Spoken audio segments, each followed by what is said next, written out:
savez, chers amis, que depuis 10 ans, je consacre chaque année, je me consacre chaque année à l'étude d'un thème chez Ericsson. Et je viens fournir régulièrement chaque année un résultat au GHB.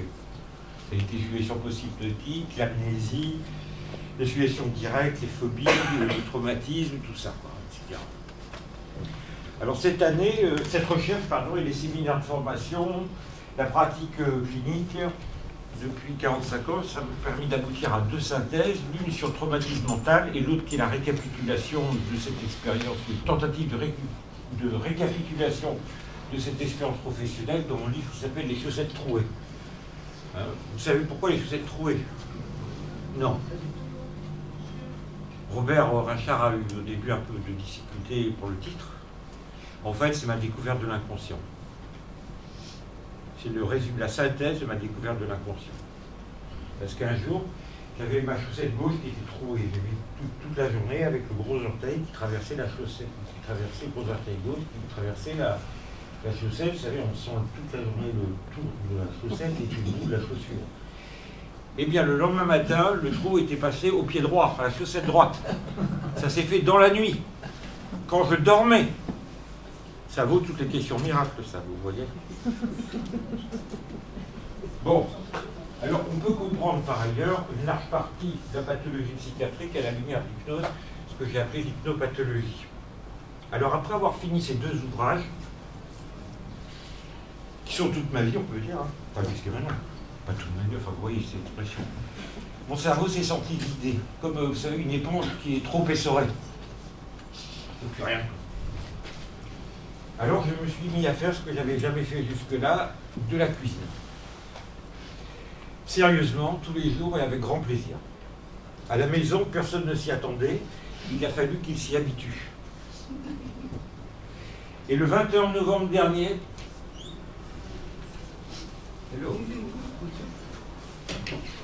à 12h15, alors que j'étais en train de faire suer des oignons dans la poêle, 21 novembre dernier, alors que je faisais suer des oignons dans la poêle, 21 novembre dernier, 12h15, Jean-François Debec m'est apparu à l'esprit. Jean-François Debec était mon ancien chef de clinique, psychanalyste, orthodoxe, psychanalyste orthodoxe, mais bienveillant. Et un jour, il m'a dit qu'il avait enfin compris, c'est ça qui m'est revenu, et qu'il avait enfin compris ma dérive hypnotique.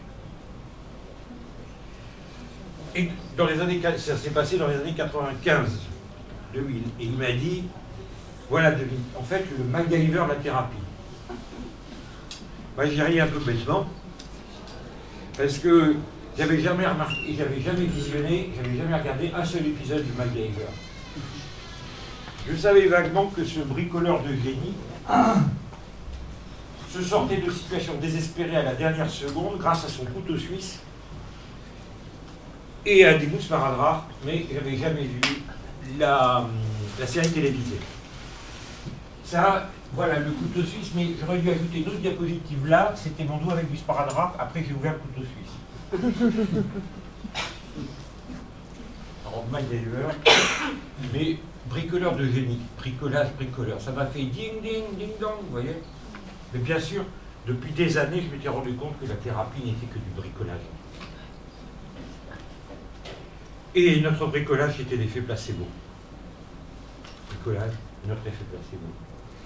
Le reste, l'analyse psychologique, je l'avais abandonné aux praticiens intelligents, doués pour les échecs.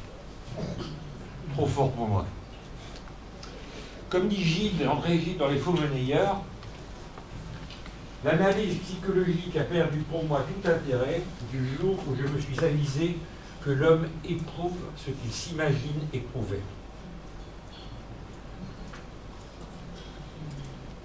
Alors, la thérapie, ça va, je vais pas trop vite. La thérapie dont l'hypnose est la quintessence est un bricolage modeste parce que savant. Modeste parce que savant.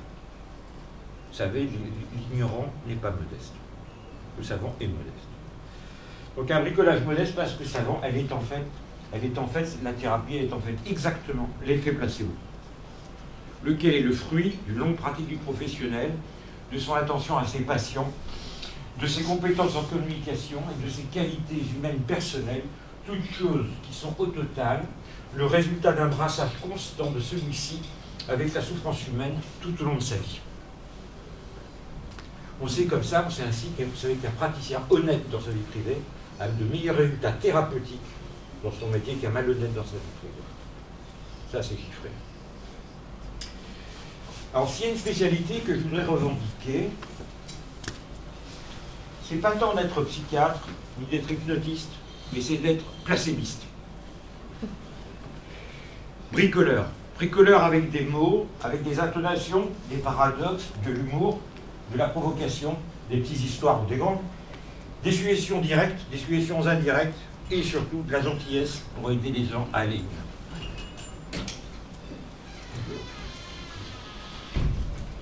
Alors bien sûr, si vous faites une recherche internet sur l'effet placebo, allez-y, bon courage. Hein. Vous trouverez des milliers de pages qui vont vous embrouiller la tête à coups de neurosciences et vous passerez à côté de l'essentiel.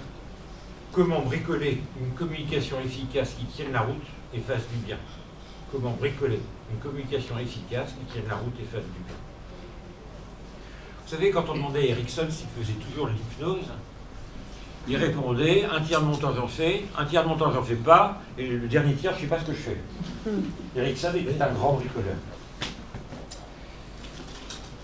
Et dans ses ouvrages sur la communication d'Erickson, Ernest Rossi a fait la liste des outils du placebo, ce qu'on appelle ces suggestions indirectes, directes, la liste de ces outils de communication, c'est ni plus ni moins que les moyens du placebo. Les principes d'utilisation, synchronisation, et ce que vous disiez des... Alors, ne nous laissons pas leurrer, s'il vous plaît. Manier le placebo est bien plus important,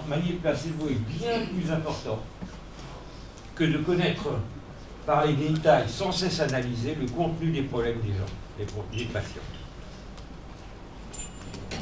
Parce que l'homme éprouve ce qu'il s'imagine éprouver. L'artillerie lourde n'est pas toujours nécessaire pour soulager les souffrances humaines, loin de là. Souvent, les gens demandent de leur jouer au clair de la lune, il faut leur jouer au clair de la lune, et pas leur tenter de leur faire écouter une rhapsodie de Liszt ou montrer sa virtuosité. Ça n'a aucun intérêt. Il faut jouer au clair de la lune.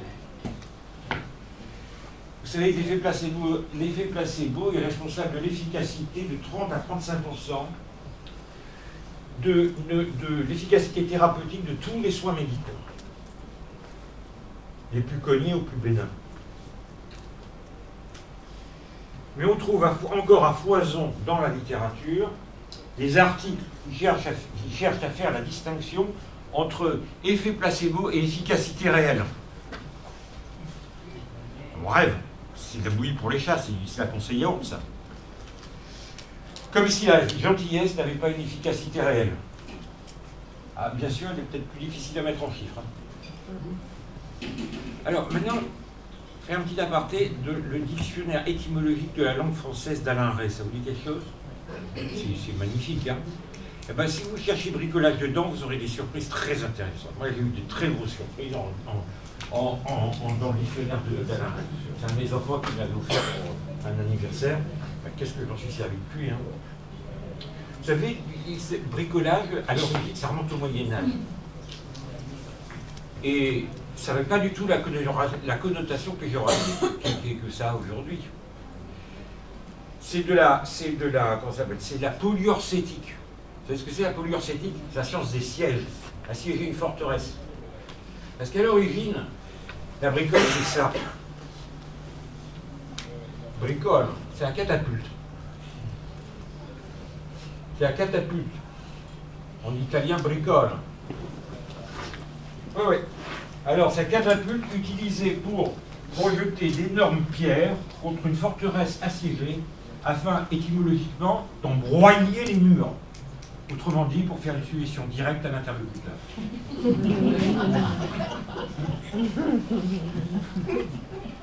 Alors, polyurcétique, hein, trouvez le mot, il faut quand même en abuser, quoi. Hein. Ça place son souillard. Hein. Alors ensuite, en plus, j'ai vu que la plupart du temps, il est écrit de travers. Dans les dictionnaires, on vous dit non, c'est pas possible. Enfin, il s'est embrouillé à chaque fois, parce que polyurcétique.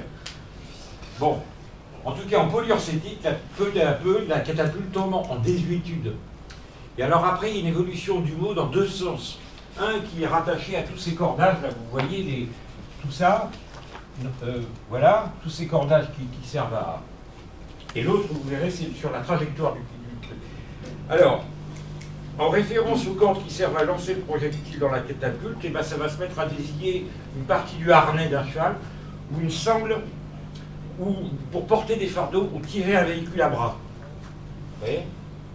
Alors moi, ça m'évoque tout de suite les thérapeutes qui disent, comment dire, prendre en charge des patients lourds. Vous voyez? Le patient, lui, il se laisse tirer comme ça. Alors là, pour moi, ce bricolage-là, il n'est pas très intéressant. Vous voyez? Tirer passivement. D'accord? Mais il y a une autre évolution du mot, alors celle-là, c'est un régal. Parce que ce qu'il faut savoir, c'est que le projectile lancé par la catapulte, il n'allait pas droit. Il faisait des zigzags. Et puis pire, il pouvait rebondir sur la paroi, pas la broyer, et retomber sur celui qui avait projeté, celui qui avait lancé. Oui, il faut faire gaffe au retour d'essuie-glaçons directe. Alors, le terme est resté dans les jeux de balles et de boules. De balles, la paume, l'ancienne paume, et de boules, le billard. Et ces boules zigzag ou ricochent contre le mur et la paroi. Elle, on dit qu'elle bricole. Elle bricole. Et alors, à ce moment-là, c'est dès le XVIe siècle, 15e, 16e siècle, le bricolage, ça devient le coup indirect, la tromperie, la ruse. Et un cheval, on dit d'un cheval qu'il bricole quand il passe adroitement entre les buissons et les arbres. Adroitement. Et il y a aussi le chien de chasse bricoleur. Le chien de chasse bricoleur, c'est un malin, c'est un rusé, parce qu'au lieu d'aller droit sur l'objectif, il zigzague, rusé, pour atteindre son objectif. Alors, donc c'est au XVIe, bricoler, c'est manœuvrer quelqu'un par des moyens détournés. Autrement dit, lui faire des suggestions indirectes pour contourner sa résistance. Un bon thérapeute bricole comme un cheval adroit ou un chien de chasse rusé. Bon, revenons, ça va, pas trop vite. Revenons à nos oignons qui finissent de suer dans la poêle. Debeil, Gide, Erickson, Rossi, toutes ces années de bricolage avec les patients. Bon, ben, c'était décidé, j'allais regarder MacGyver. Ah, c'est ça, des intuitions thérapeutiques. Moi, c'est tout MacGyver. C'est pas des blagues, et j'ai décidé que ce serait mon suivi de recherche de l'année. Plus les Collected Papers et tout ça, d'Erickson, mais MacGyver et tout MacGyver. En France, les 7 saisons étaient sorties de 87 à 94.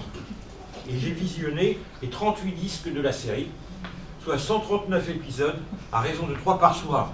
Ça fait environ 2 mois d'immersion complète. Parce qu'il était terrible si je regardais avec mon épouse. Et elle a dû voyager, mais dès que j'allumais MacGyver, j'avais l'impression qu'elle était là. J'avais une hallucination, je croyais qu'elle était là. Je me retournais. Voilà. Alors, je vais vous parler de MacGyver quand même. C'est pour ça que vous êtes là. Angus MacGyver, ça fait tellement rêver. Qui est joué par Richard Dean Anderson. Vous savez, c'est tantôt un agent secret, tantôt un aventurier, tantôt un humanitaire, tantôt un thérapeute, tantôt un écologiste en mission. Alors quand j'ai regardé ça, j'ai d'abord eu un grand coup de nostalgie des années 80-90. Un grand coup de nostalgie. Où à l'époque, tout semblait fleurer la joie de vivre, la légèreté. Vous savez, les premiers téléphones portables et ordinateurs, les formes démodées des voitures, des vêtements, des coiffures. Ainsi, vous avez la célèbre coupe mulet de MacGyver. La coupe mulet avec les cheveux qui coulent dans la nuque. Mais le magazine Marie-Claire m'apprend que la coupe mulet revient à la mode. En 2024, voilà, une approbation, il paraît qu'elle est sexy et audacieuse. La coupe mulet, hein. Alors, comme un bon nombre, comme avait fait remarquer Marie-Clotilde, il y a un bon nombre de thérapeutes qui aujourd'hui qui sont beaucoup trop jeunes pour avoir connu le monde d'avant, celui de Mike Gaver. Alors tout à l'heure, vous passerez, pour ceux qui ne connaissent pas Mike Gaver, quelques photos de l'aventurier, thérapeute, humanitaire, écologiste, etc., etc. Ça va? Mais ce qu'il faut savoir surtout, c'est que Mike Gaver, c'est un de nos collègues. Vous savez que c'est un de nos collègues? Parce qu'il dépend, comme nous, il dépend de la Fondation Phoenix. Il est même salarié par la Fondation Phoenix. Il est employé par elle. En fait, sa Fondation Phoenix est fictive, alors que la nôtre est réelle, mais elle s'appelle bien la Fondation Phoenix. Pourtant, mais pourtant, dans ses interventions thérapeutiques auprès de jeunes délinquants de banlieues pauvres, de mères esselées, de pères rigidifiés dans leur souffrance, sa rhétorique, celle de Mike Gaver, est certes américaine, mais elle est très ericksonienne. C'est à se demander, vraiment, je me suis demandé, si c'était par hasard qu'ils avaient appelé leur fondation la Fondation Erickson dans la série, quoi. J'ai l'impression qu'ils ont fréquenté la vraie, quoi. Hein? Alors, notre héros est un surdiplômé en physique, semi-ingénierie.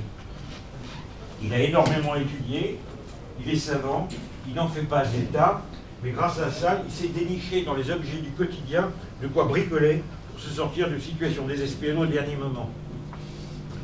À chaque situation inédite, une solution inédite, que ce soit pour échapper aux narcotrafiquants sud-américains, aux services secrets soviétiques, aux gangs de la côte ouest, à la police toulonnaise. Il y a un épisode qui se passe à Toulon. Pas le commissariat de police toulonnais, imaginé par les Américains comme en fait un truc de police franquiste en Espagne avec un crucifix de but, menace de torture et tout, quoi.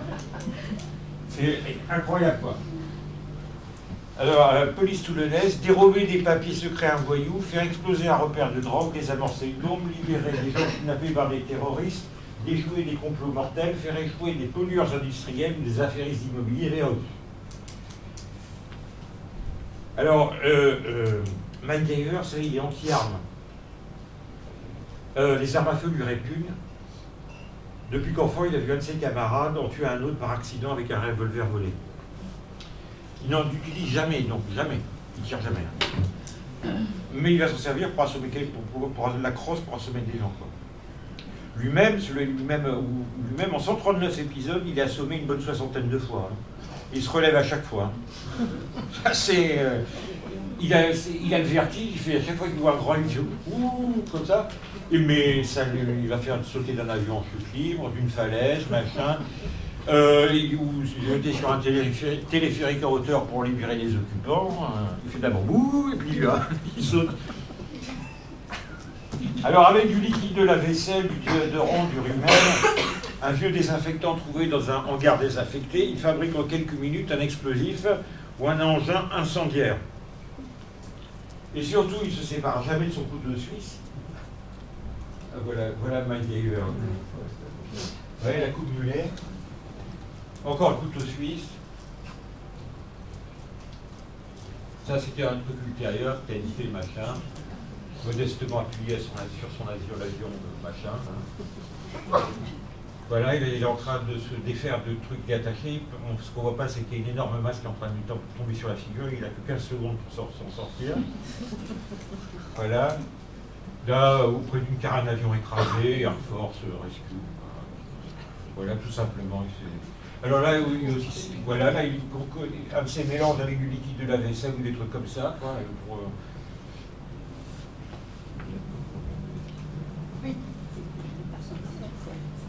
Il en a fait rêver, hein, certaines. C'est toi qui aurais pu rêver. Hein. Voilà, alors j'adore celle-là, tout simplement. Pas un sac de riz comme Bernard, là. Hein. Mais tout simplement un petit missile quoi, sur l'épaule. C'est tout. Ah oui? Ah oui? Ah oui, voilà. Ah oui, voilà. Tout simplement, quoi. Donc, alors, et surtout, il ne se sépare jamais de son couteau suisse, qui lui sert à fabriquer toutes sortes de dispositifs ingénieux à partir de bandes adhésives, de cordages, de ficelles, de puces électroniques, de chronomètres, de réveil, etc., etc. Il va colmater une fuite d'eau avec du chewing-gum, boucher une fuite d'acide avec du chocolat, fabriquer un hyperpropulseur avec un Karcher qui s'attache dans le dos et il s'envole avec.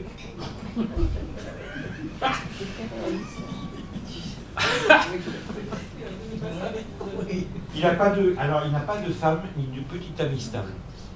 Mais il lui voudrait bien parce qu'il est tendre et affectueux. Il demande que de l'amour. Vous avez vu, il est gentil, regardez, il est gentil, mais hein? Hein? Mais les femmes ne lui portent pas chance. Il a un chagrin d'amour d'autrefois qui continue à le travailler, à le miner.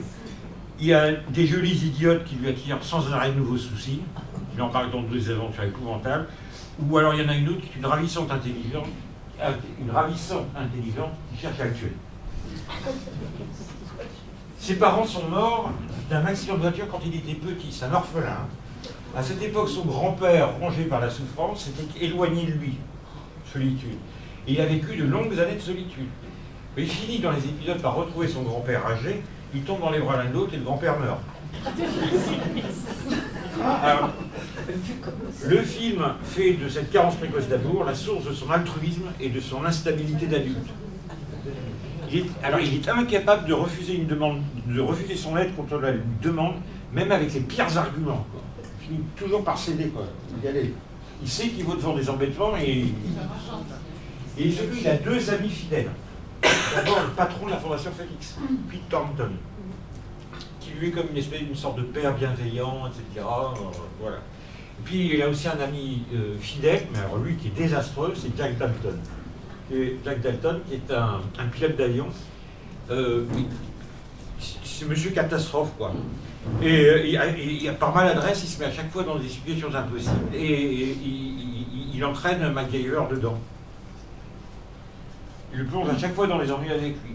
Et puis surtout, il a un ennemi, un grand ennemi. Fidèle aussi, c'est l'implacable Murdoch. Tueur à gages, génial. Furieux que MacGyver arrive à faire échouer ses assassinats. Et depuis, il cherche sans cesse à le tuer avec des stratagèmes redoutables. Vous voyez, Sherlock Holmes avait son Moriarty. Ben, MacGyver, il a son Murdoch. Alors voilà esquissé la figure d'un bricoleur de génie. J'en retiens quoi? J'en retiens que pour être un bricoleur de génie, il faut d'abord avoir beaucoup étudié. Il faut avoir mis beaucoup de connaissances dans son inconscient, les y avoir stockées, c'est-à-dire oubliées, pour qu'ensuite, le moment venu, l'inspiration puisse jouer librement et pleinement dans les situations inédites les plus délicates, pour nous, les situations thérapeutiques. Voilà ce que je retiens. Ces situations thérapeutiques sont à chaque fois nouvelles et uniques. Alors abandonnons les théories et l'analyse psychologique. La thérapie, c'est de l'action, pas de la dissertation. Et en bon placébiste, mettons-nous au travail et bricolons. Et je voudrais terminer sur une petite note comme ça. Et si nous nous sentons stériles avec certains patients, en panne, à court, dans certains cas cliniques, comme ça m'est si souvent arrivé, nous pouvons nous rappeler ces mots que je vous ai apportés, comment dire, une espèce de petit cadeau, parce que ça m'a frappé l'esprit. Voilà ce que dit Graham Greene. C'est un auteur que j'adore. Écoutez ça. J'ai essayé d'écrire un livre qui se refusait simplement à venir. J'ai essayé d'écrire un livre qui se refusait tout simplement à venir. J'ai aligné mes 500 mots quotidiens, mais mes personnages ne se mettaient pas à vivre. Dans le fait d'écrire, tant de choses dépendent de la superficialité de nos journées. Dans le fait d'écrire, tant de choses dépendent de la superficialité de nos journées. On peut être préoccupé par des achats à faire, des impôts à payer, des conversations fortuites, mais le fleuve de l'inconscient continue de couler librement. Il résout des problèmes, dresse des plans. On s'assied devant son bureau, découragé, le cerveau stérile, et brusquement, les mots arrivent, les situations qui paraissaient figées au fond d'une impasse sans issue évoluent d'elles-mêmes. Le travail s'est fait pendant qu'on dormait. On courait les magasins, ou qu'on bavardette avec des amis.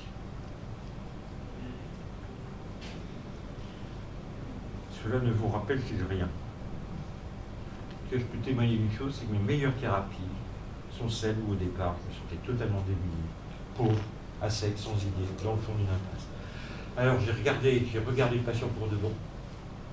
J'ai regardé le patient pour de bon. Je me suis oublié et l'inspiration est venue. Bienheureuse pauvreté. Voilà, merci.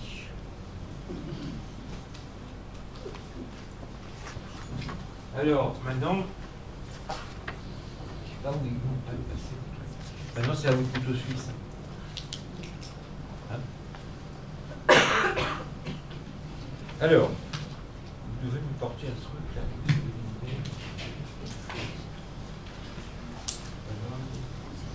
Bon, on va faire ça. Le QG, c'est là?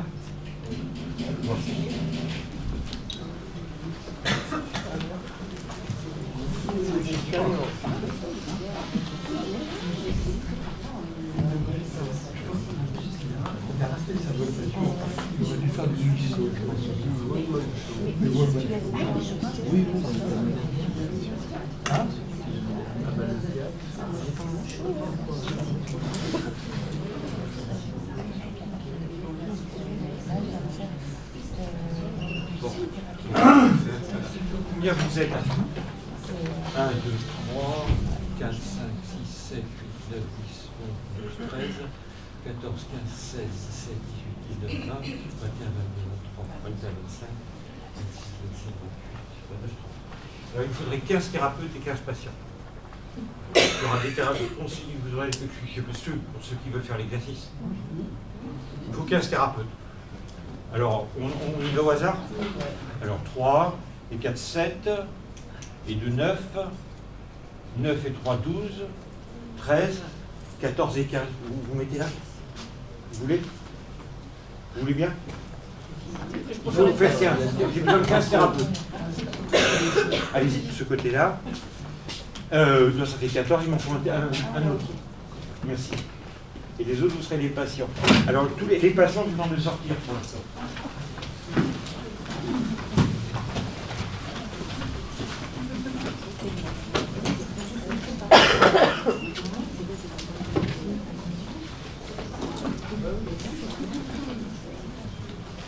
Allez pas trop loin parce que je vous rappelle rapidement.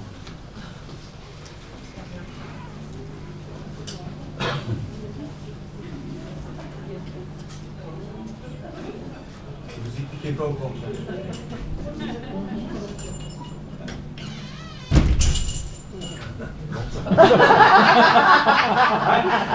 Alors, le bricoleur, c'est vraiment le bricoleur de génie.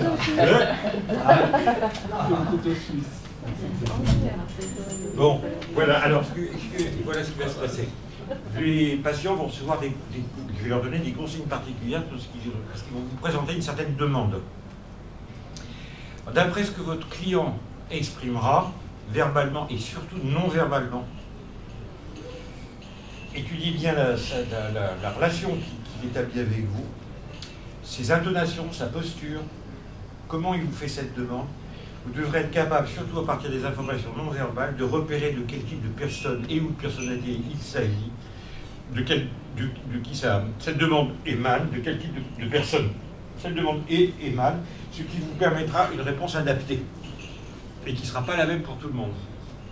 Alors je ne vous en dis pas plus, et je vous rappellerai, pendant que vous sortez, je vous rappellerai.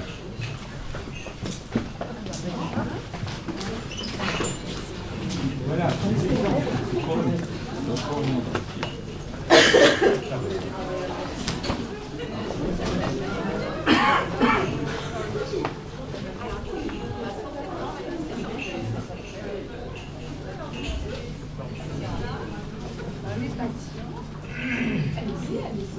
Non, on va vous laisser sortir.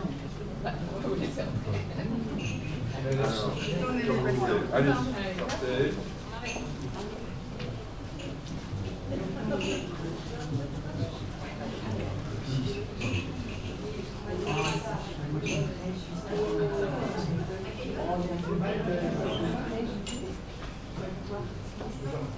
Vous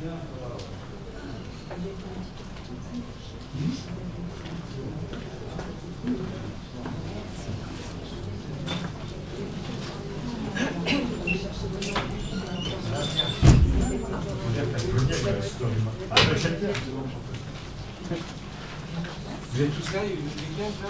Bon, alors écoutez bien, voilà ce qui va se passer. Vous allez faire une demande de thérapie. Voilà ce que vous allez raconter à votre... Voilà, docteur, madame, monsieur. Écoutez bien, je viens vous voir parce que je ne vais pas bien. Vraiment pas bien. C'est vous que je viens voir parce qu'on va parler de vous.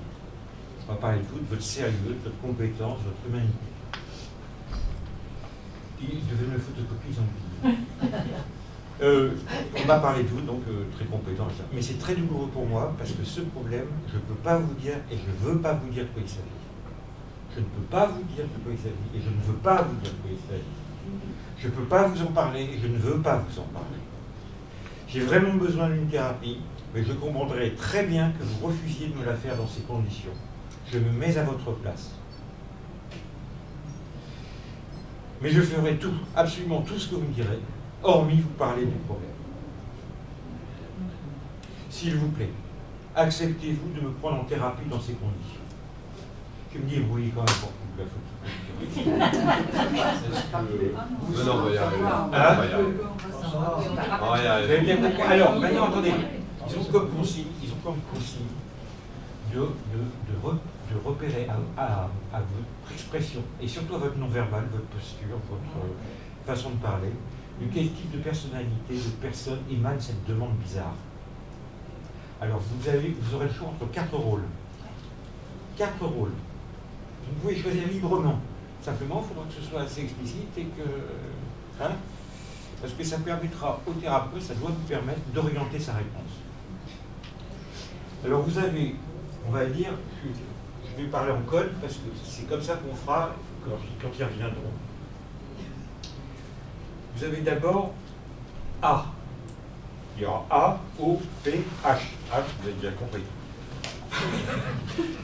A, c'est quelqu'un qui est anxieux, qui est désemparé, mais qui se tient bien, correctement. Il y a quelque chose qui met très mal. Il est authentique, il est honnête, il y a quelque chose qui met très mal et ça peut pas, il peut vraiment pas le dire. Sa demande est vraiment, il peut vraiment pas le dire. Et c'est quelque chose de authentiquement mal, il ne se sent pas le droit ni la possibilité de le dire, peut-être ça mettrait en danger quelqu'un, peut-être qu'il se raconte des histoires, peut-être que c'est pas ça. Mais en tout cas, il est dans cet état-là, il est vraiment mal. D'accord? Après, vous avez P, le paranoïaque. Le paranoïaque, quand vous ferez, il devrait être méfiant, rigide, attention à la posture, avec un langage précis, très poli. Il y a peut-être un complot qui est peut-être délirant derrière, il délire peut-être sur quelque chose, mais il n'en parlera pas. Voilà. Et ça, c'est le paranoïaque. Hein, vous vous souvenez, fesses serrées, nuque serrée. C'est ça un paranoïaque. Hein. L'obsessionnel, ça suffit déjà les fesses. Voilà, c'est obsessionnel. Après, maintenant, c'est obsessionnel. Alors, il est rigide, langage précis. Il y a quelque chose qui menace ses habitudes et il panique à l'idée d'en parler, quoi. Probablement. Vous voyez? Il a besoin de repères, j'ai l'impression qu'il est en train de perdre tous ses repères. Et puis vous avez H. Donc H, vous avez compris, c'est hystérique. Vous devrez exprimer séduction, défi, insincérité, provocation, mise en échec. Ça va? Et je verrai après comment ça s'appelle, les réactions. Comment vos thérapeutes y répondent. Alors je vais les faire revenir. Pendant ce temps-là, je vais tâcher quand même d'avoir les photocopies 15 au moins, il faut que je les fasse. Non mais même qui Florence. Allez-y, je vous donnerai le top. Hein.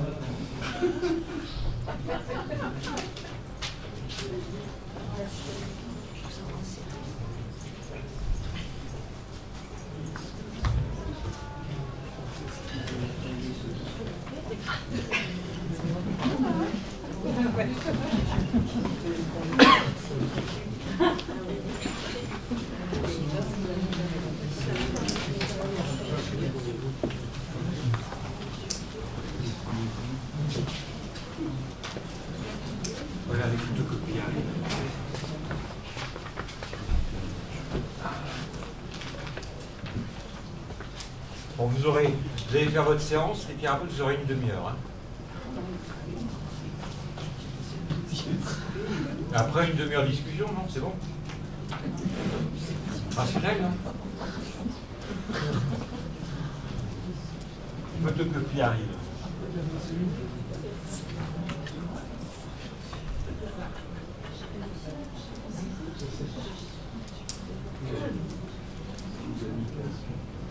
En attendant, vous avez des questions sur ce qu'on a vu ce matin?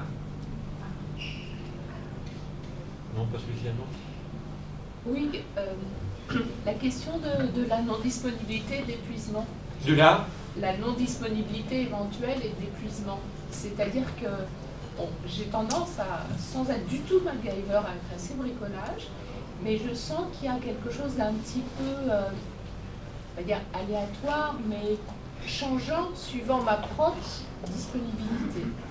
Oui. Ma fatigue. Oui. Ah bah oui. Et le fait que je sois absorbée éventuellement par quelque chose de grave, par exemple la famille, peut me rendre un petit peu moins... Ah bah bien sûr, oui. Et donc, c'est quelque chose qui m'interroge sur les limites de cette inventivité à chaque fois.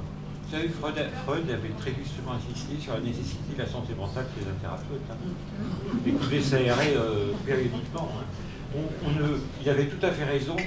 Merci, pour dire qu'on ne fréquentait pas infiniment des malades, des patients psychiatriques, hein. Des patients névrosés, on ne les fréquente pas infiniment. Que ça irait. Faire du golf, par exemple. D'accord? Vous voyez, c'est valable aussi pour les autres patients. Hein. Oui. C'est la disponible. souffrance humaine. Vous voyez? Moi, je retiens. Oui, je retiens. Moi, j'ai toujours retenu cette citation d'Hippocrate que je cite souvent. Le médecin voit des choses horribles, touche des choses dégoûtantes et contracte à l'occasion des maux d'autrui des chagrins personnels. Ça rejoint ce que vous dites. Hein. Oui, j'ai parlé souvent du mental parce que je suis psychiatre, c'est tout. Oui, la maladie de Saxe. Oui.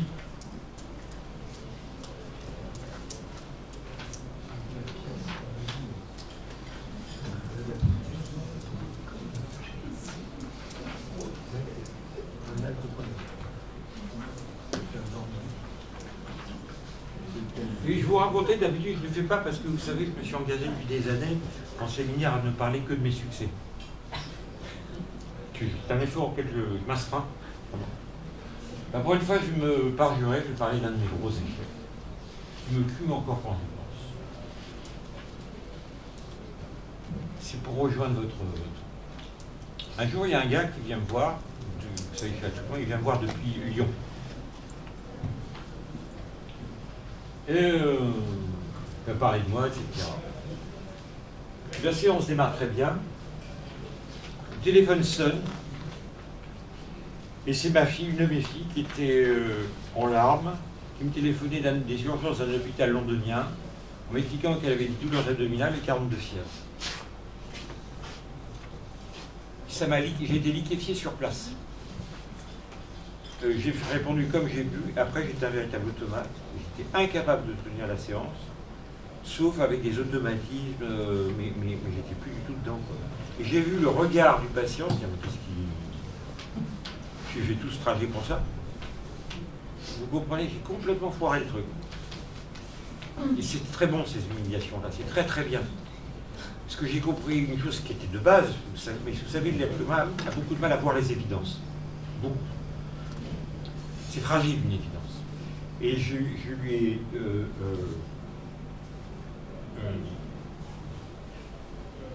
si j'avais été cohérent, si j'avais été un peu plus... J'aurais pas joué au professionnel. Vous comprenez ce que je veux dire? Qui veut maintenir son sang-froid, machin, etc. Non, j'aurais dit simplement, comme vous le faites sûrement, mais là, moi, je ne l'ai pas fait ce jour-là. Et j'ai toujours regretté. Je m'avais dit, excusez-moi, mais je suis complètement liquéfié à l'intérieur parce que ma fille qui est à Londres, voilà, 40, tout ça, elle est en larmes, je suis complètement... il m'aurait sûrement aidé, ce gars-là, en plus. Vous comprenez? Il n'aurait pas fait son truc pour rien, on a démarré ensuite une séance sûrement. C'est comme le tabac. Vous savez, l'histoire de on va jamais assez, comment dire, en bas. Ce que je raconte toujours, c'est que pour le sevrage tabagique, les gens, quand il a commencé à savoir dans la population que l'hypnose aidait pour le tabac, des gens sont venus me voir. Et ça marchait jamais. Avec moi, jamais. Et je me suis dit, au bout d'un certain temps, bah, Dominique, c'est normal que tu fumes. Tu peux pas aider les gens à arrêter de fumer puisque tu fumes. Alors je me suis drapé dans, vraiment, vous savez, l'humilité vaniteuse, quoi. C'est-à-dire, moi je suis un mec bien, je reconnais mes tares, quoi. Ah, je fume, donc je me limite. C'est-à-dire, on s'aime toujours, on se regarde toujours un peu dans, et regardez dans la glace, bien, quelle héroïne. Et puis, alors, quand les demandes arrivaient, je disais non, non, non, c'est pas possible, je fume, non, non, non, c'est pas possible, je fume. Et ce qui s'est passé, c'est que les demandes continuant, j'en ai marre de dire non, non, non. Et un jour, je suis surpris, en train de répondre, bah écoutez, si ça vous amuse de dire à vos amis que vous avez arrêté de fumer avec quelqu'un qui fume, bah venez me voir. Bah depuis, ça marche très bien. Bah, Daniel Quinn, il est bien assez patient, on s'en fait une petite dernière. Je suis désolé, il en manque une. Là, il y en a 3. Ils ont peut-être gardé. Bon, alors voilà. Oui. Voilà, alors vous y mettez, voilà, vous avez, voilà, le marché aux esclaves, il est là, là, et là, votre marché aux esclaves. Donc vous mettez, vous appariez, s'il vous plaît, et thérapeute patient, et puis le patient va vous faire une certaine demande, et puis vous allez tâcher d'y répondre en prenant les informations que vous pouvez. Allez-y.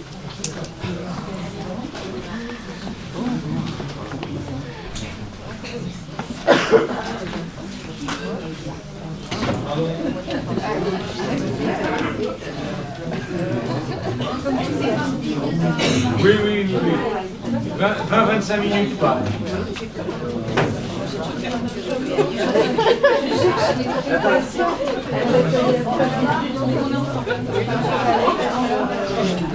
Allez. C'est un peu ça. C'est pas grave, ça va le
Il n'a pas été aimé.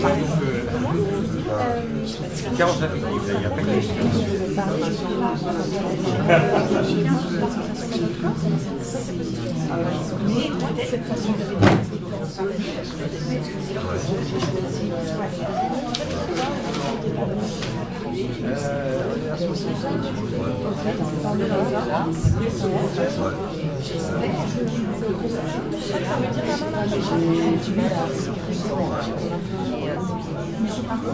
C'est comme un poids. C'est un poids, il est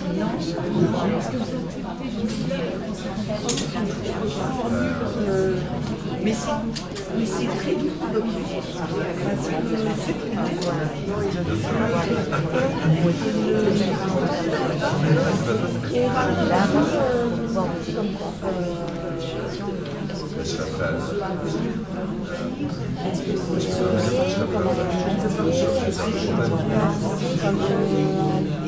Et puis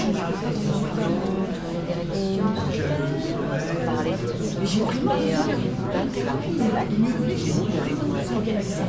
et je comprends très bien tout votre corps où c'est vraiment plus à un endroit particulier.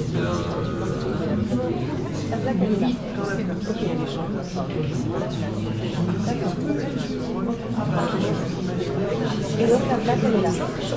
Et la plaque elle est légère. Pour l'apaiser. C'est quoi, c'est pas comme ça? Sans que je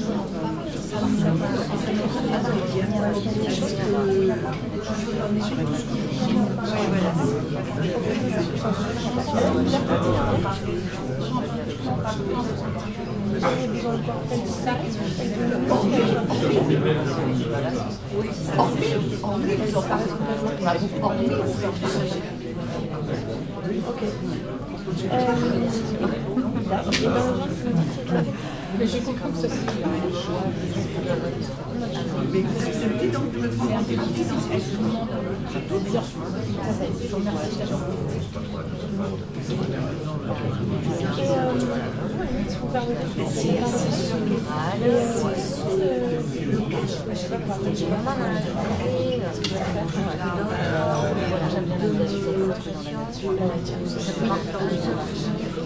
est-ce que c'est une mesure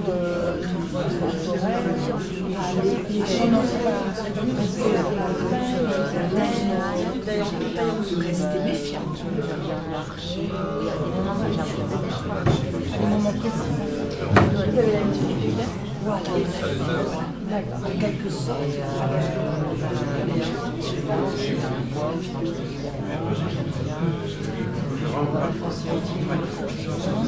Vous avez peut-être été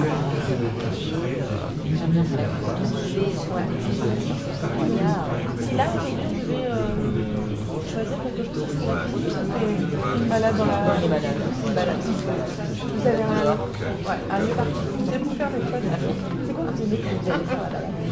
Est-ce que c'est les yeux observant le soleil, les paysages, les odeurs, le calme?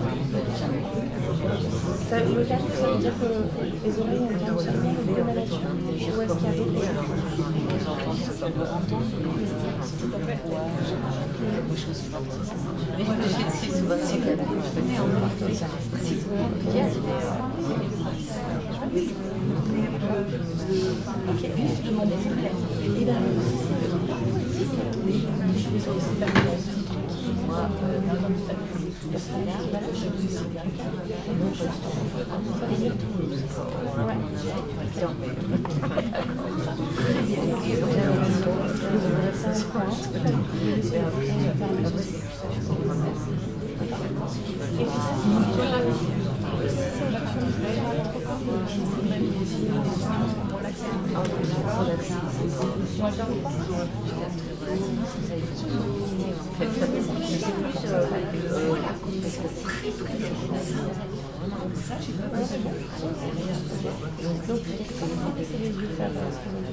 Je serais d'accord.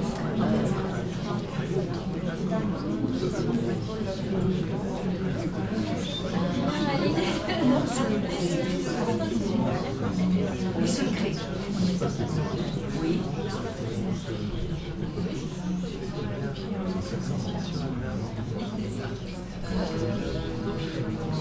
Non, c'est ça. Bien sûr, mais parfois ça doit être bien sûr.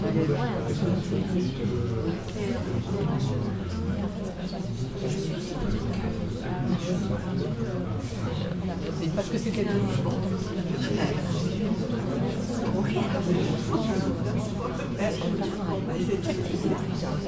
a toujours pas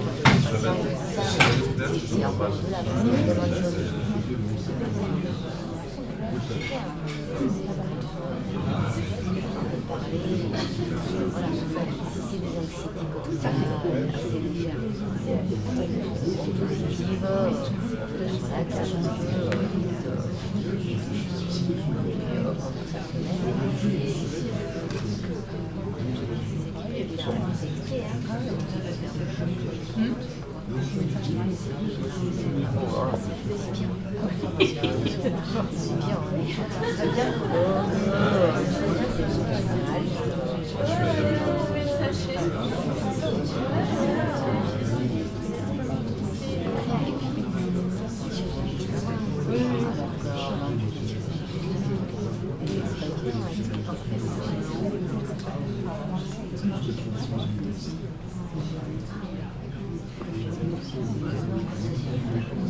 Ah, vous, attends.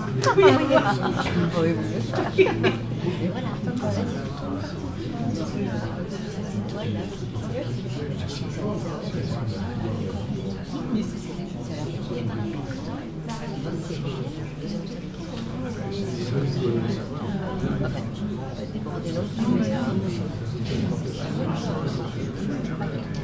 oui.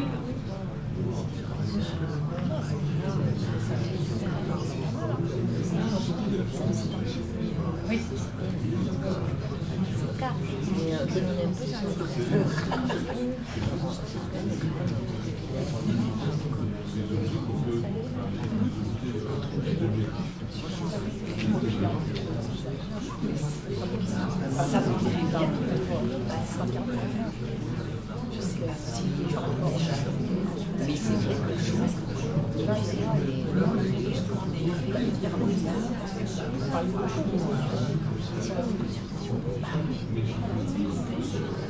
En plus, c'est 40 ans. c'est super. Et puis,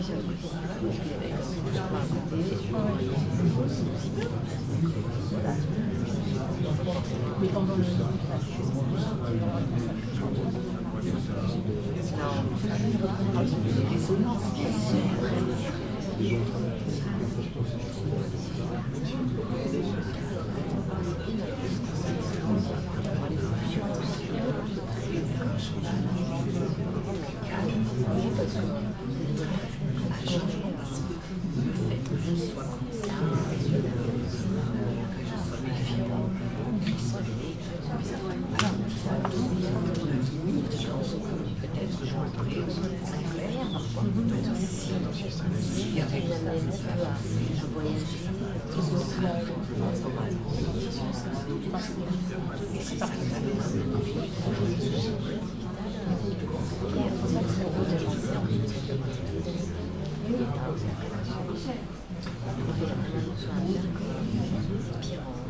Non, changement,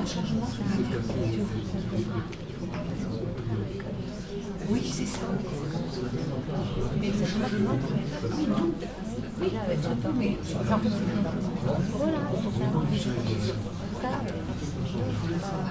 les amener, mais parcourir un an, c'est quand même très positif, parce que très bas.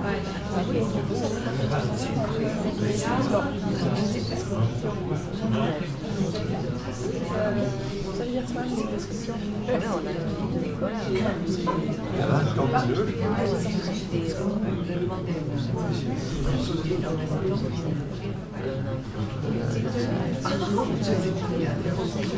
oui, je le lâche. C'est tellement pour moi.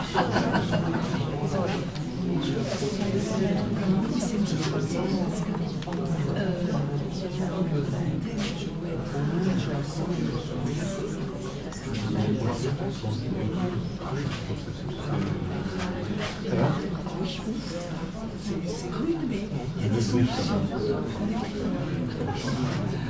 Tu t'es rendu compte que ça n'a pas été trop dur.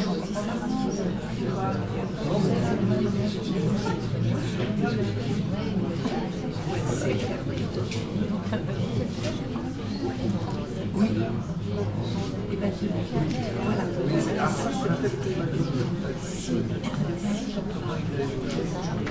Faut plonger dedans quelque chose. C'est ça.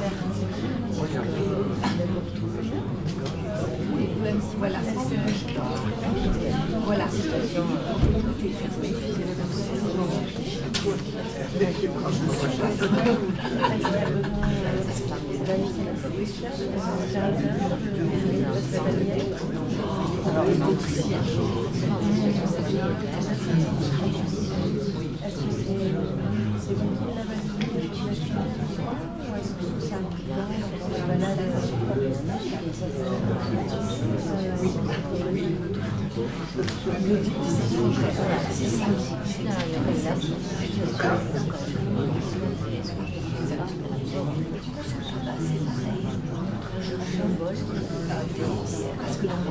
Oui, mais je pense que c'est parce qu'on l'a dit. Oui, c'est ça. Oui, oui. Moi, je dis pas on l'a dit. Et c'est vrai qu'il m'a fait l'impression que là, au moins essayer de trouver quelque chose. Et oui, puisque de toute façon, ça fait que ça fait l'occasion que ah oui, comment rebondir vite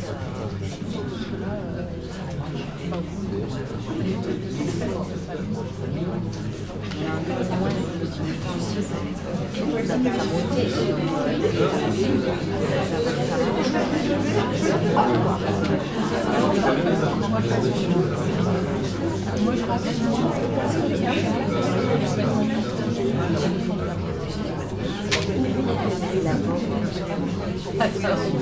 il est voilà.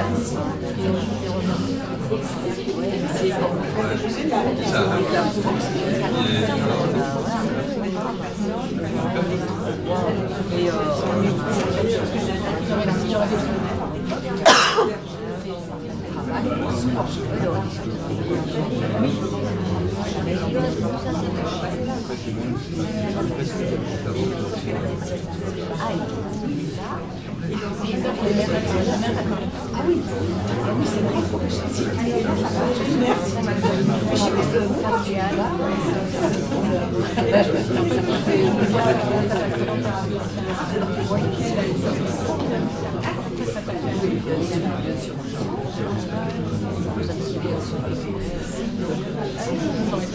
Ah, non, ça va.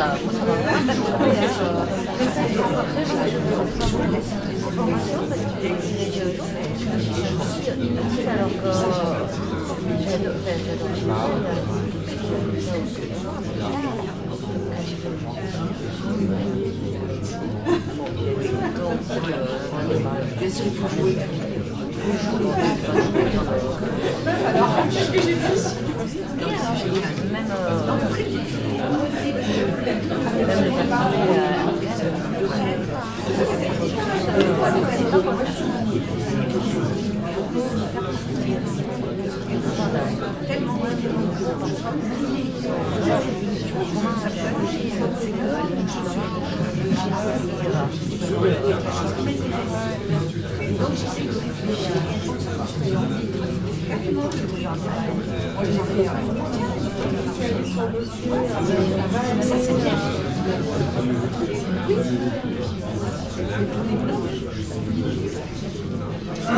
oui, mais ta stratégie indirecte, elle est excellente. Parce que tu dissocies. Donc moi, je peux me dissocier sur ce qui m'intéressait de se faire raconter. Non, j'étais moins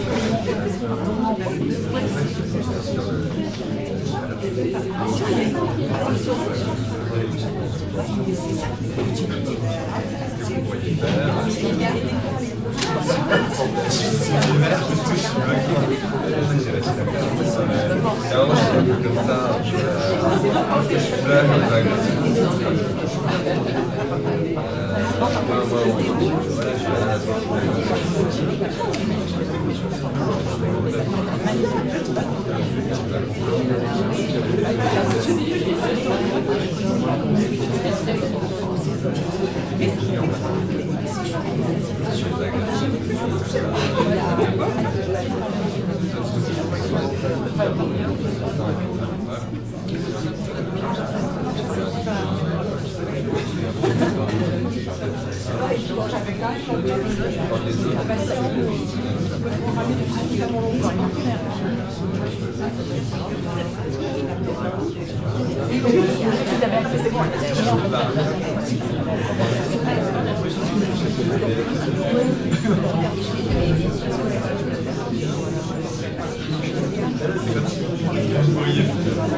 Mais bon, après, avec, voilà.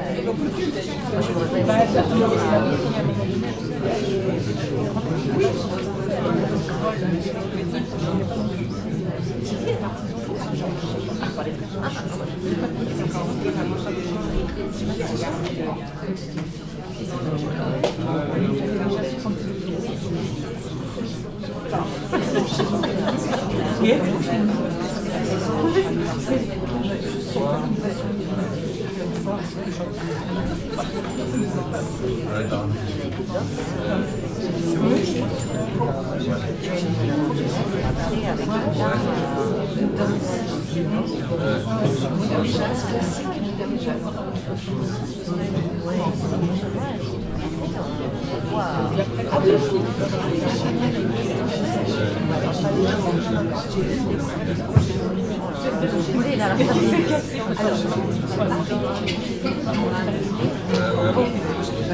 Et moi qui grave. Merci pour l'escadrille. Ah oui,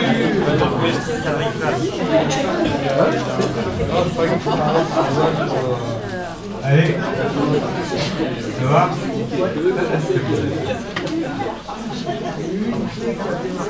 Allez. Bon, alors, on va inspecter les thérapeutes.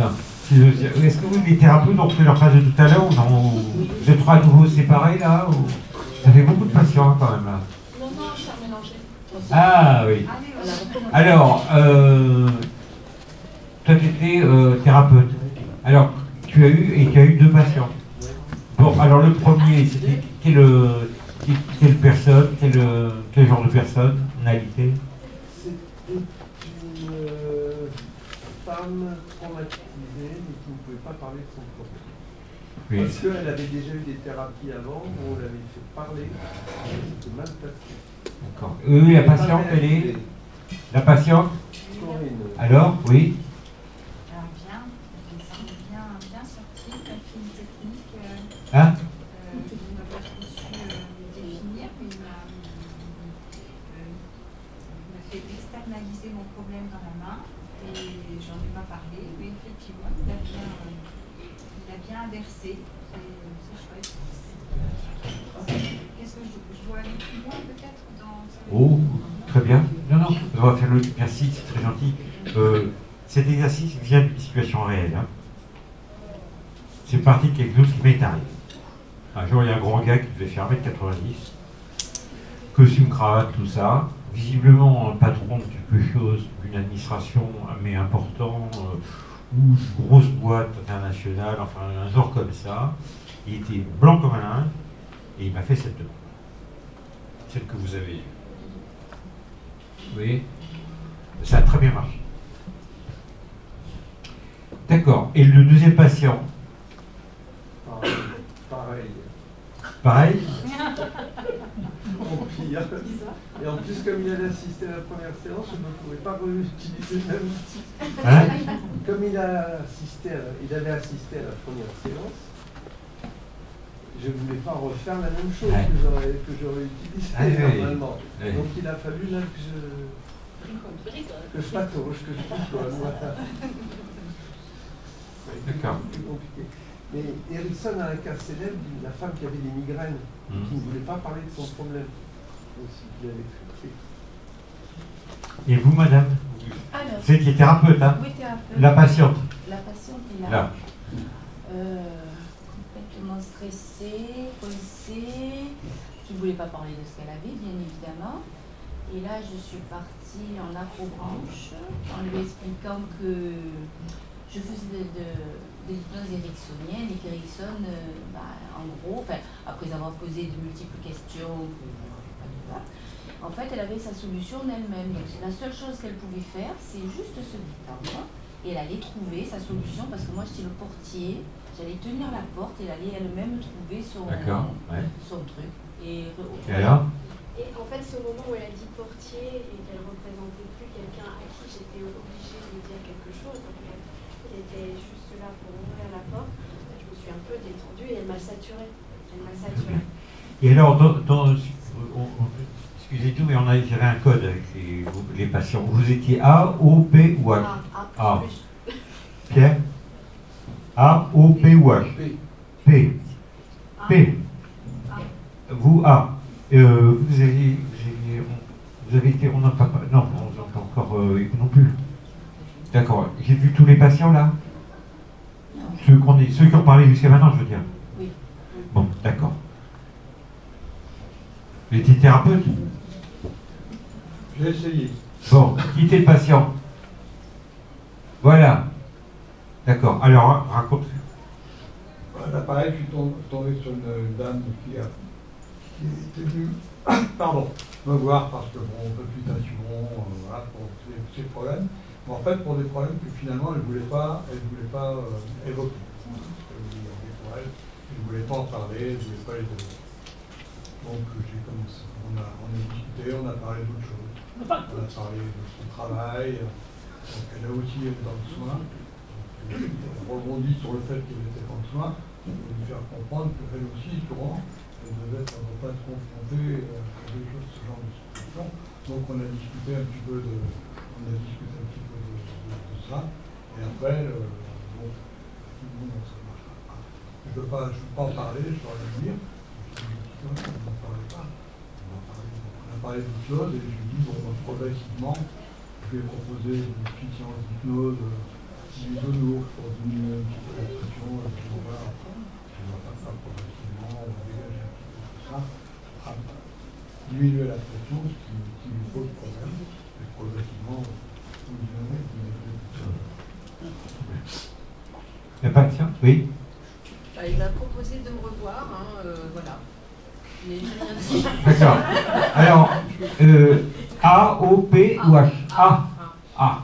Ah, j'aurais voulu qu'il y ait plus de O, P et H. Bon. Et vous? La patiente. Ma patiente, elle est là. Comment tu souviens de ton prénom? Ah, voilà. Oui. Ah. Oui, allez-y.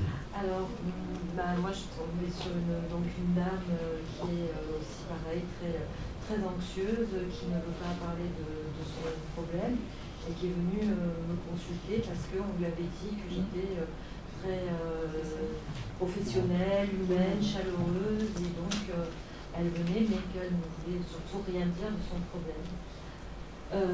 Donc ce qui fait que on a parlé d'une chose, je lui ai demandé d'où elle venait. Donc, en venant de l'Aveyron, je dis moi je viens de Marseille, donc moi c'est plutôt la mer, alors vous c'est plutôt la campagne, les vaches, et on est parti se promener sur le plateau de l'Aubrac. Et voilà, moi j'ai complètement parlé d'autres choses et pas d'autres choses. Il y avait quand même quelques suggestions sociales. J'essayais de mettre des choses comme ça sur le fait qu'elle voulait de l'aide, mais elle ne savait pas comment en avoir. Donc, je lui ai demandé si elle, dans sa vie, elle avait déjà aidé quelqu'un. Et elle aide sa voisine, une vieille dame, avec qui elle va chercher le pain. Et elle va chercher le pain tous les jours. Et je suis partie sur l'histoire du pain, que j'aurais pu avoir du pain frais tous les jours, mais que des fois on pouvait ne pas avoir pain frais tous les jours, c'était pas grave, et qu'on pouvait trouver des vieilles biscottes au fond de le placard. Enfin, voilà, je suis partie sur une histoire comme ça, et ça l'a fait rire. Et elle m'a donné de la psy. C'est vous? Elle essaie de renforcer le positif en moi. Notamment par rapport à cette aide, et elle avait de l'humour, donc elle essayait de me faire rire. Donc j'ai souri et je lui ai dit que c'était agréable de sourire, que j'avais pas souri les gens. A, O, P ou H? A. Oh. Il y aurait pu tous ça, d'accord. Patiente? Mon patient. Ah oui, oui. Ah bah alors là, vous avez dû souffrir. Ça a été, donc c'est le patient qui ne peut pas parler de son problème, c'est trop difficile, pas de souci, on n'en parle pas. Du coup, on est plus allé voir les sensations, qu'est-ce qui se passe quand ces idées viennent, ce qui se passe dans le corps, ce qui se passe à ce moment-là. Sur une échelle, comment on se sent à ce moment-là. Et puis est-ce qu'il y a un moment où on arrive sur l'échelle à être bien, et c'était quand le patient travaillait, et d'ailleurs un grand sourire sur le visage. Donc on a ratifié un peu tout ça, on a mis l'échelle, puis on a cherché comment on pouvait faire pour que cette échelle, on sait qu'il sait faire, il sait arriver à un bon chiffre, un chiffre qui est acceptable. Donc qu'est-ce qu'on peut faire? Et alors on a mis une couleur sur les idées qui est noire. Il y a quelqu'un de génial qui m'a appris ça un jour. Et cette couleur, alors on n'a pas changé de couleur, ça ne parlait pas de changement, on l'a éclairci jusqu'à éblouir pour que finalement ces idées deviennent lumineuses. Oui. A, O, P ou H? O. O. Comme tu dis, pour voir. Oui. C'était pas évident sur les pensées, etc. Et très bien. Oui, très bien. Elle m'a pas embarqué dans des histoires de dans les oiseaux, etc., que je faisais avant et après, directement sur le sensoriel. C'est ma façon de travailler. Ah, oui. Ça tombait très bien. Et après, comme là, c'était un peu plus difficile parce qu'on était sur ce petit obsédant, le truc de toi, pas facile. Oui, comme c'était sur des idées obsédantes, pas facile. Là, sur le sensoriel. Si je l'ai passé, c'est pour que tu t'en sers. Ça marche.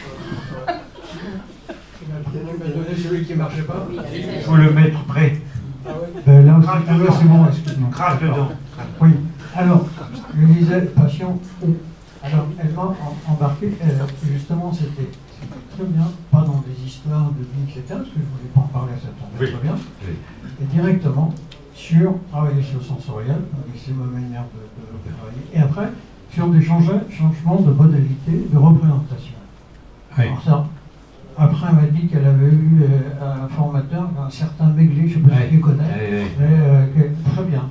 Oui, très bien. Les deux, très bien. Oui, non, mais je connais. Et là, des fois, il y a des bons moments. On est arrivé rapidement, parce que avec ces outils-là, qui sont d'une efficacité remarquable, à effectivement un changement. Moi, je suis prêt au jeu et à modifier des choses. Bon, bravo. Sauf que... Oui. Bravo. Vous êtes thérapeute? Oui. Allez. Alors, et le patient? D'accord. Donc moi, c'était une patiente qui ne voulait pas me parler de son problème. Pareil, qui avait été recommandée et tout. J'étais sérieuse tout ça. Et du coup, je suis partie sur qu'est-ce que ça fait son problème à l'intérieur. Donc elle m'a décrit une plaque oppressante, lourde, sur la poitrine. Et donc, je lui ai fait décrire un peu. Et puis après, je lui ai demandé qu'est-ce qu'elle aimait faire, elle, dans la vie. Donc c'était se balader, être au contact de la nature, cuisiner. Et là, elle avait envie d'aller se balader. Donc ensuite, j'ai fait une induction et on est allé se balader. Et après, une fois qu'elle était dans sa balade confortable, on est retourné sur la sensation corporelle. À l'intérieur, qu'est-ce que ça faisait, et de l'observer dans tout, dessus, dessous, et tout ça. Et vous? C'était très bien, parce qu'elle a tout de suite accepté de me prendre en charge alors que je ne voulais pas lui dire le problème. Elle me dit non, il n'y a pas de problème, et tout de suite elle est allée dans les épées dans le corps. Voilà, comme pour Jacques. C'est bien ça, c'est une bonne idée ça. Hein. Ah, c'est intéressant. Hein. Et alors A, O, P ou H? A. Vous voulez pas? Ah. Bon, moi aussi, j'avais une patiente qui ne voulait pas parler de son problème. Donc, Et la patiente, c'est qui? Oui. Je l'ai rassuré. A, O, P ou H? Ah, parce que c'est un problème plus facile. Oh là! Oh là là! Il ne fait pas. Pourtant, c'est une expression, quoi. Donc je l'ai rassuré sur le fait qu'on pouvait continuer à travailler ensemble et que je n'avais pas du tout besoin de connaître son problème pour ça, qu'elle le connaissait et que de toute façon la solution c'était elle qui l'avait au fond d'elle-même, que je n'avais pas trouvé de solution à ce problème-là. Donc ça l'a apaisé et elle a accepté elle aussi de continuer à travailler un peu. Donc je suis plus allé sur les répercussions dans sa vie quotidienne en disant ça doit sans doute vous bloquer, ça doit vous empêcher de faire des choses et de comment vous ressentez tous ces blocages. Et elle a évoqué une notion de perte de légèreté, donc je suis reparti dans son passé pour retrouver des moments où elle éprouvait cette légèreté et à laquelle retrouver des situations, des circonstances. Et elle est partie en me disant que elle aimait bien faire de la danse et on a évoqué la dernière valse de Léonard Cohen, donc je lui ai demandé de fermer les yeux et de partir très bien sur ça. Ça va? Ah oui, voilà. Ok? Ouais. Commentaire? J'aurais bien aimé continuer à danser. Oui, j'ai arrêté par un ancrage. Ah oui, j'aurais bien aimé continuer à danser avec toi parce que tu m'as dit on se reverra peut-être si nécessaire. J'ai dit ah non, je veux un rendez-vous. Voilà. Je trouvais que c'était un peu court. Les thérapeutes suivants, s'il vous plaît. Oui, j'étais avec Amandine. Prenez le micro. Non, je vais parler fort. Donc Amandine est venue me voir. Patient. Oui. Avec tout le panel des gestes un petit peu anxieux, agités, se ronger les ongles. Bon, et on me dit, décrivant qu'elle avait un problème dont elle ne voulait pas parler. Et son corps parlait pour elle.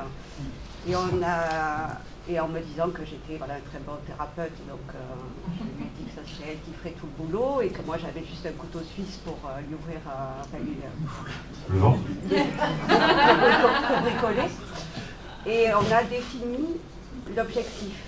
Donc sans parler du problème, ceux qui pourraient lui faire du bien. Elle m'a décrit le fait d'être plus calme et de mieux dormir et d'avoir du bien-être.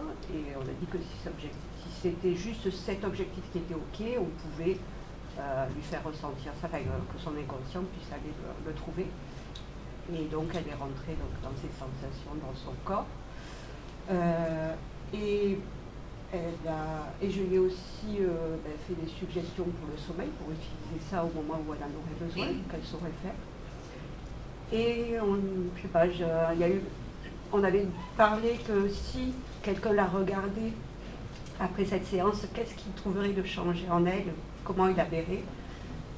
Et je lui ai fait ressentir une personne qui la regardait, qu'est-ce qu'elle verrait après ça, le changement qu'elle observerait. Et voilà. Patiente. Et là A, O, B ou H? A. Ah, j'ai cru que c'était pas A. Parlez fort.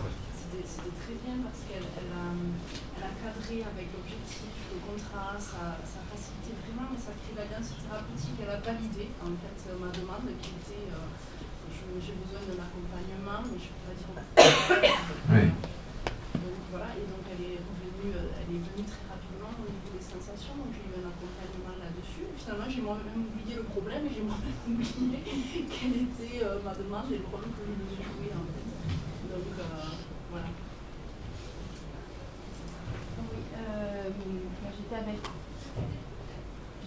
là, je crois. Avec moi. Oui, voilà. A ou B ou H? B. A. 2B. On est à 2B, très bien. Donc c'est un monsieur qui était plutôt fermé, qui, comme pour tout le monde, disait qu'il avait un gros problème, il ne voulait pas en parler. Donc j'ai essayé d'aller voir, comme j'avais assisté hier à la conférence sur les orientations solutions, qu'est-ce qui ferait que ça pourrait aller mieux après. Bon, forcément, je me suis pris un gros mur. Et là, je me suis dit... Moi, si je peux intervenir. Bien sûr. Moi, je vais tous les tuer, quoi. Que ils vont tous mourir, quoi. Oui. J'étais un peu... je voulais en parler. J'étais effectivement un peu bloqué. Moi, je me suis perçue bloquée aussi. J'ai pensé à MacGyver. Je me suis dit, il faut partir sur autre chose. Je ne sais pas trop quoi.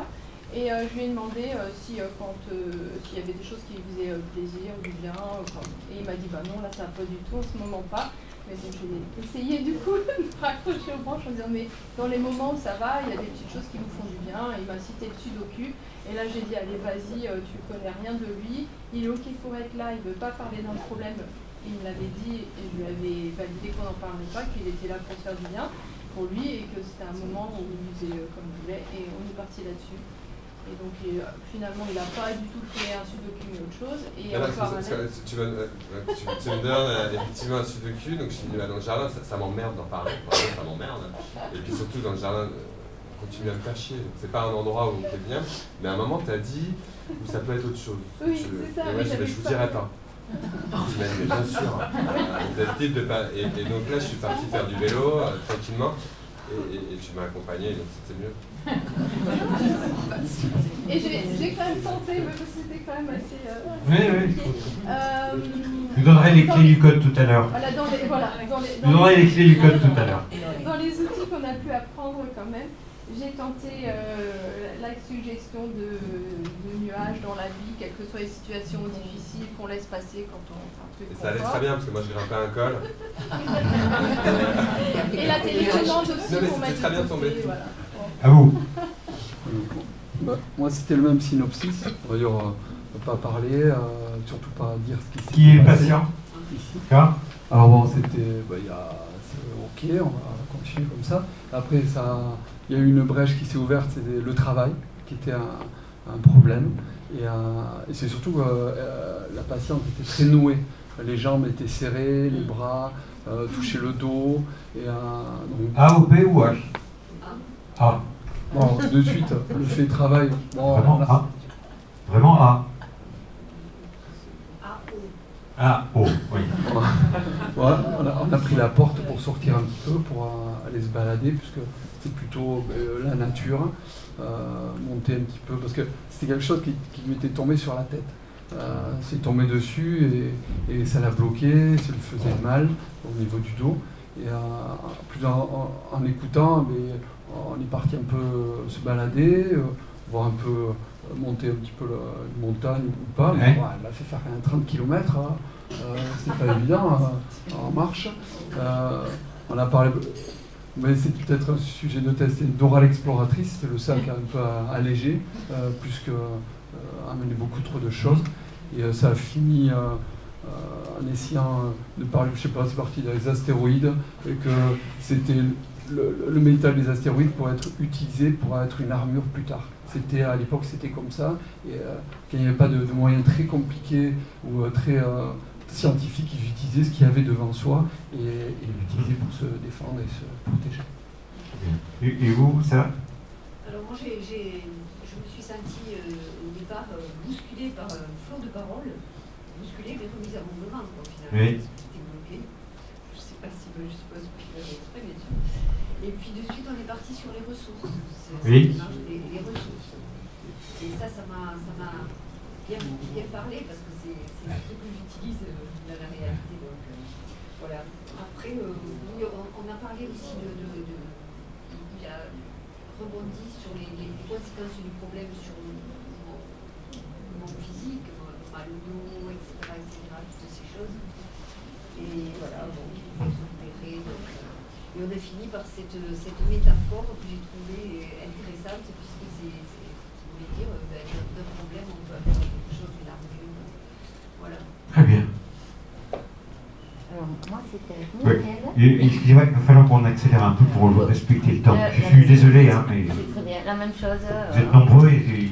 Grosse anxiété, on ne peut pas parler du sujet. Hein? On a juste essayé de savoir si le but c'est d'en parler. Voilà.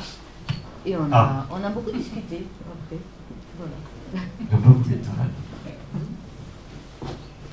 Et alors, la patiente, alors, votre commentaire? Un commentaire, elle m'a proposé, comme je voulais pas parler de mon problème, elle m'a dit ce qu'on va faire, on va commencer par faire un peu de relaxation, de méditation. Voilà. En fait, c'est elle qui parle à la place de moi. D'accord. Oui, alors moi j'étais avec Emily. Donc, avec moi. Voilà. Ah oui. Voilà. Et donc du coup, on est parti déjà à s'installer un peu confortablement, à se mettre en relation et à dire c'est ok, on est là. Alors elle était dans la posture plutôt un peu refermée, mais il y avait quand même, je sentais une ouverture. Ce qu'elle m'a dit, j'étais recommandée par une amie, donc ça sous-entendait qu'il y avait déjà un fil qui arrivait. Et donc j'ai profité d'utiliser ce fil-là et j'ai senti qu'il y avait une sensation tout de suite d'un déglutissement qui est. Et donc on est parti de là en disant c'est où et orienter solution, j'allais dire parce que voilà, en disant et quand vous allez sortir, qu'est-ce qui pourrait être la toute petite chose différente? Ah, on paye ou H? Ah, et c'est le calme.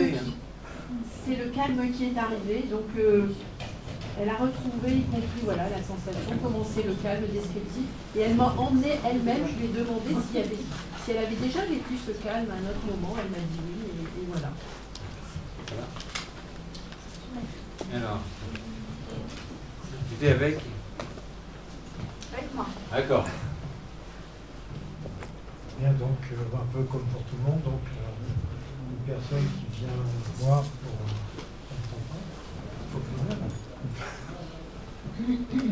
donc une personne qui vient me voir pour me dire qu'elle ne peut pas nommer le problème. AOP ou il y a un problème, mais elle ne peut pas le nommer. AO, 2P, 2AO. Donc, moi, je commence à chercher à apprendre des éléments sur cette personne, sur sa vie, sur son entourage, sur son métier, tout ça. Puis petit à petit, donc, on se rend compte que c'est une personne de 45 ans qui a des parents qui on est à un stade de sa vie où elle s'interroge sur l'éducation qu'elle a eue, sur l'éducation qu'elle donne à ses enfants, parce qu'elle a 2 enfants. Ah, il y avait du contenu quand même. Oui, il y avait du contenu, vous avez eu de la chance. Oui, hein. Tu as eu plus que les autres. Ça marche pas. Hein? Je parle beaucoup. Oui, mais vous ne devriez rien dire, vous devriez rien dire. Ah, ou alors c'était du vent, c'était pour... C'était tout du vent, absolument. C'était du vent. D'accord, et alors comment... Et alors, je dirais que ce qui a fonctionné, c'est effectivement l'acceptation de départ de ne pas parler de ce dont je ne voulais pas parler, et après d'aller dans effectivement les ressources, etc., et puis plutôt... ouais. C'était bidon, quoi. Vous l'avez dit, c'était bidon. Ah oui, tout. Et vous êtes sûr que c'est AO? Vous êtes peut-être trompé de lettre de l'alphabet. Hein. Je vous donnerai, dans 3 minutes, vous avez les clés. Il reste combien de thérapeutes là? Non, voilà. 2. Allez, à vous, voilà. Excusez-moi, je vous... Ah, je vais dire, parce que sur ça, je vais faire tomber. Elle s'est présentée... Le patient? Elle est là. Ah voilà, oui. Physiquement, elle est très fermée sur elle. Enfin, très fermée. P. Ah, 3P, 2AO. Un peu de A. Hein? Un peu de A. Oh non, pas de A. Moi, j'ai surtout senti le A. Oui, c'est pour ça que Je sais pas quelles sont les valeurs des lettres, mais j'ai senti dans 2 minutes, je vous les donne. J'ai senti anxieuse, très anxieuse, surtout sur le fait si je voulais la faire parler de son problème. Voilà. Donc je lui dis que c'était pas un souci, hein, et après je l'ai orienté sur les répercussions que pouvait avoir ce problème dans sa vie actuelle. Et 2 minutes. Et puis après, C'est sûr, vous voyez. orienté sur les solutions, sur ses ressources. Ce qu'elle avait en elle, qu'elle connaissait, celles qu'elle ne connaissait pas, celles qu'elle avait déjà rencontrées mais qu'elle avait enfouies, pour les faire réémerger. Et puis après, Oui, c'est ça, mais que je voulais pas. Je voulais pas y aller. Peur de tout et en crainte, même de lui.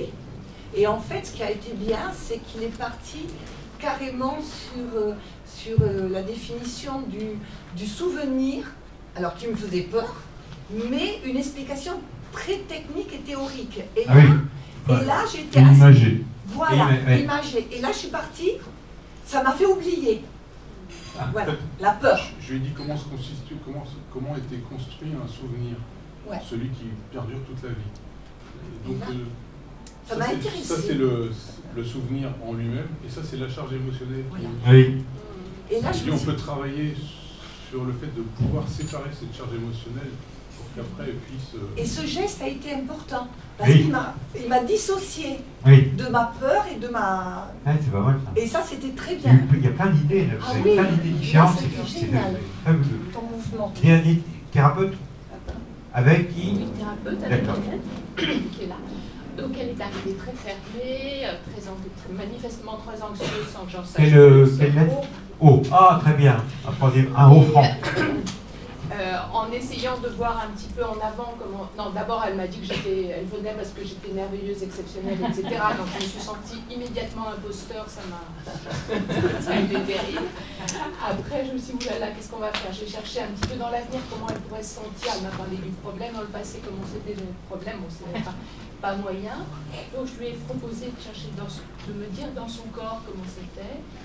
Et je me suis mise à côté d'elle, j'étais à côté d'elle.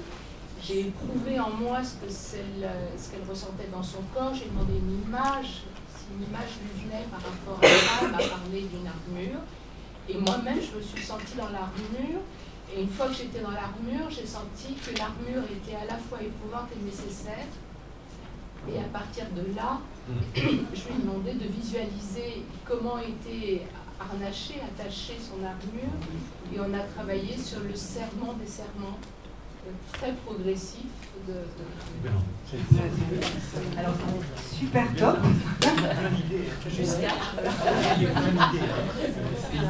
Ah oui, oui, oui, oui. Parce que vous allez voir, moi, ce que je vais vous proposer, c'est... Ouais, allez-y. Alors c'était super top, et alors moi mon obsession était que j'avais mes petits rituels obsessionnels et qu'on allait devoir me faire déménager. Ah. Et à un moment elle m'a dit quand vous rentrerez chez vous, et là ça a été...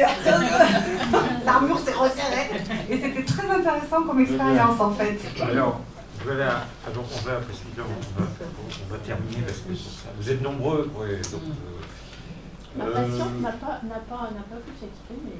Ah oui. Je me permets. Mais vous étiez avec qui? Avec moi justement. Ah pardon. Ah oui, oui, oui, oui. Alors allez. Non, c'était très bien. C'était très respectueux.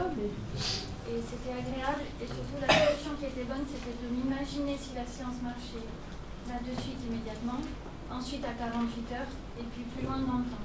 Oui. Et il y a eu une phrase magique. Elle m'a dit à un moment donné, sans avoir besoin de savoir. Ah oui. Et là, ça a libéré la séance complètement. Très bien. Voilà.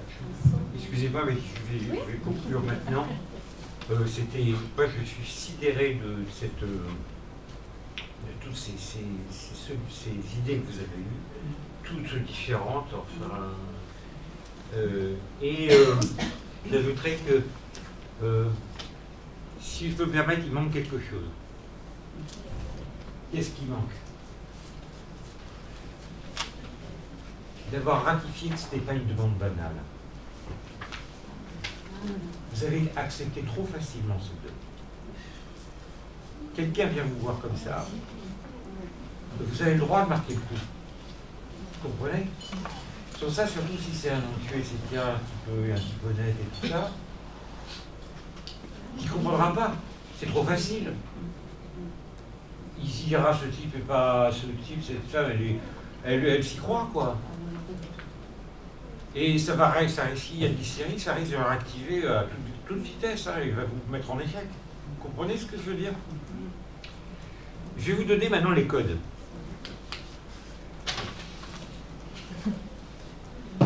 A, c'était anxiété. Anxiété, c'est-à-dire quelqu'un qui a vraiment, il peut vraiment pas, il a vu quelque chose, il a entendu quelque chose d'inavouable, il ne peut pas, il est bloqué par de la honte, il y a quelque chose qui est bien dans la réalité, et il est désemparé, il ne sait pas comment faire, c'est quelqu'un d'honnête, c'est quelqu'un qui évalue les choses habituellement correctement, c'est d'être ça A. Après il y a O, c'était l'obsessionnel. L'obsessionnel, il est rigide, la nuque serrée, et il y a quelque chose qui le dérange dans ses habitudes, mais comme les obsessionnels, il garde le secret. Et il ne peut pas vous dire de quoi il panique, parce qu'il a honte aussi. Ça va? P, c'est le paranoïaque. Paranoïaque, il est rigide, alors lui, il n'est pas seulement la nuque, mais les fesses qui sont serrées aussi. Il est méfiant, rigide, méfiant vis-à-vis de vous, etc., rigide, peut-être délirant. Et bon, ça, c'était le paranoïaque. C'est une très bonne raison. Il faut se servir aussi de cette clinique-là. Ne vous jetez pas comme ça sur les dents, comme ça. Bon, bah, c'est pas grave, on ne le dit pas.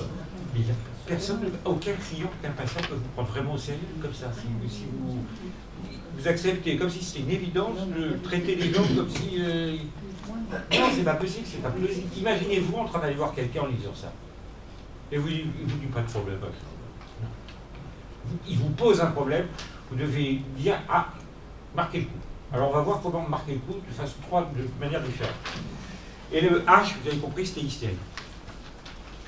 Hystérie, c'est-à-dire l'hystérie avec séduction, défi, insincérité, provocation, désir de mise en échec. D'accord? Vous avez pu remarquer que personne n'a choisi H, personne n'a choisi hystérie. Il y a eu deux paranoïaques, tout le monde voulait être simplement anxieux, etc. C'est refusé à faire un duo de fou. Peut-être parce que par peur de voir des talons cachés se dévoiler. Pourtant l'expérience c'est fou quand on s'est imbibé de ses patients. Bien sûr qu'on joue tous les trucs, hein, mais je crois qu'il y en a quelques-uns qui ont fait la reine. Et on nous a autorisé 2 obsessionnels, mais à haut quand même. Hein. Alors, mes réponses à ça, pour revenir à ça, puis je conclue en 2 secondes. Réponse à A. L'anxieux désemparé dans une situation bien dans la réalité. Peut-être qu'il s'exagère, mais c'est comme ça, quoi. Il n'est pas un déséquilibré fondamental. Moi, je réponds, pourquoi pas. Je réfléchis, on me fait cette demande que je trouve énorme, je prends la tête comme ça et je dis, pourquoi pas, au bout d'un certain temps. Simplement d'avoir marqué ce petit délai, ça fait que c'est une preuve de professionnalisme. CIC? Pourquoi pas? Mais après un délai. Et je le regarde, je le fais comme ça. Voilà, est-ce que vous acceptez machin? Je le regarde.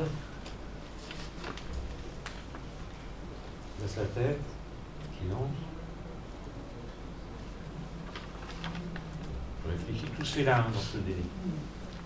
Et je regarde comme ça. Pourquoi pas? Il a profondément réfléchi. Le mec, il a réfléchi, c'est professionnel. Il dit pas oui. Alors, l'obsessionnel. L'obsessionnel, vous allez lui demander qu'il ne vous parle pas du problème, mais qu'il soit beaucoup plus précis. Que ça demande manque de précision. Vous ne lui demandez pas pourquoi il ne veut pas vous dire, mais vous lui demandez simplement d'être plus précis. Et vous voyez comment cette question est vague.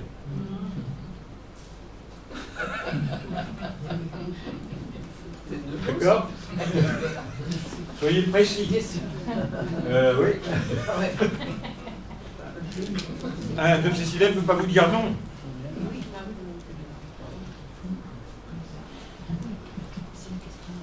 Vous saisissez? Le paranoïaque, la réponse en 2 secondes, c'est ça ne se fait pas. Le paranoïaque, c'est le tiers qui compte. N'entrez jamais dans le tu, vous, tu, vous, moi, Ça, un paranoïaque, il faut toujours introduire un tiers. Le ça. Le paranoïaque qui vous dit ça, alors là, il faut vous le refusez, hein, comme ça. Vous dites, je ne veux pas. Vous dites, monsieur, ça ne se fait pas. Les lois et les règlements qui régissent la médecine interdisent une semblable pratique et justifient des sanctions.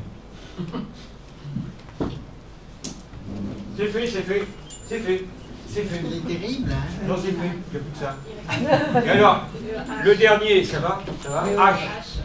H, vous l'avez appris, pour l'hystérie, c'est la position basse. Qu'est-ce que c'est, dans ce cas-là, qu'est-ce que ça va être la position basse? Je ne peux pas vous dire de quoi il s'agit, etc. Il vous met en échec. Écoutez, madame, je suis désolé, mais moi, je ne sais vraiment pas faire avec une demande comme celle-là, parce que je n'ai pas assez d'expérience. Vous savez bien mieux que moi. Si vous voulez m'aider, ce sera bien volontiers. Et encore, vous verrez, je sais pas, je crois que je suis probablement pas le bon psychiatre. Vous entendez, vous avez dit psychiatre. Hein? Bah oui, vous avez dit psychiatre, ça veut dire que tu es complètement dingue, mec. Voilà, je vous libère. Hein.